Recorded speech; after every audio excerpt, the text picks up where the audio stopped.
Aloha, I'm Kellie Nakahara, and here are today's top Hawaii headlines from the editors at the Honolulu Star-Advertiser.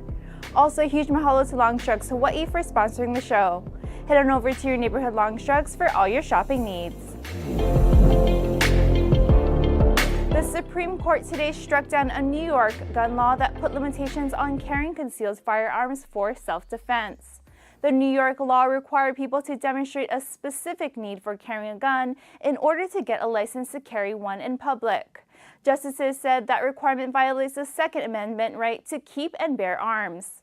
About a quarter of the U.S. population lives in states with laws similar to New York's that could be affected by the ruling. Hawaii is one of those states. California, Maryland, Massachusetts, New Jersey, and Rhode Island also have strict gun laws in place. Today's ruling was the High Court's first major decision on gun rights in more than a decade. The decision was split 6-3, with the court's conservatives in the majority and liberals in dissent. The decision arrives as Congress works towards passing gun legislation following mass shootings in Texas, New York, and California.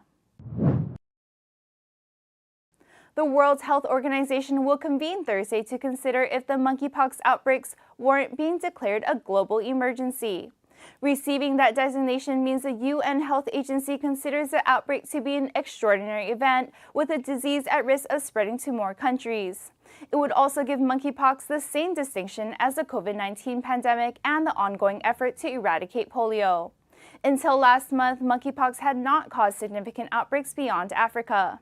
The U.S. Centers for Disease Control and Prevention has confirmed more than 3,300 cases of monkeypox in 42 countries where the virus isn't typically seen. Most of the cases are in Europe. The first monkeypox case in Hawaii was reported on June 3rd. Since then, the CDC has confirmed a total of 5 cases, all on Oahu. Earlier this month, Hawaii health officials said that the spread of monkeypox continues to be low in the state because it circulates primarily through close contact.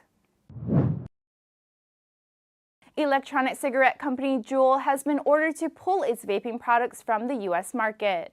The Food and Drug Administration said Juul must stop sales of its vaping device and its tobacco and menthol-flavored cartridges. Further products already on the market need to be removed. While e-cigarettes first appeared in the U.S. more than a decade ago as a less harmful alternative to smoking, Juul has been blamed for sparking a national surge in teen vaping. The company's high-nicotine, fruity-flavored cartridges became a craze among middle and high school students. Juul was pressured into halting all advertising and eliminating its fruit and dessert flavors in 2019. A year later, the FDA limited flavors in small vaping devices to just tobacco and menthol. Juul's ban is part of a wider push by the FDA to bring scientific scrutiny to the vaping industry.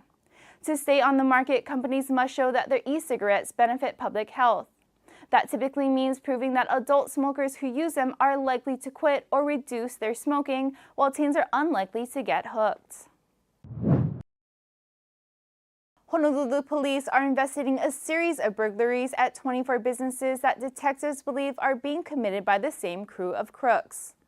HPD Chief Arthur Joe Logan told Honolulu Police Commissioners Wednesday that the thieves break in by throwing rocks through windows. Many of the break-ins occur between midnight and 4 in the morning when the businesses are closed. The burglars usually break in and leave in a vehicle that was possibly stolen. Despite the crimes being caught on surveillance cameras, police are having difficulty identifying suspects because of their clothing. Investigators believe multiple groups might be working together to pull off the heists. No arrests have been made, but police are pursuing leads. To protect against break-ins, HPD suggests businesses make security upgrades like installing cameras and lighting, and strengthening doors and window glass. Hawaii's minimum wage has been increased to $12 an hour, with additional bumps slated through 2028. Governor David Ige signed a bill Wednesday that will increase the hourly minimum wage on October 1st. The current rate is $10.10 an hour.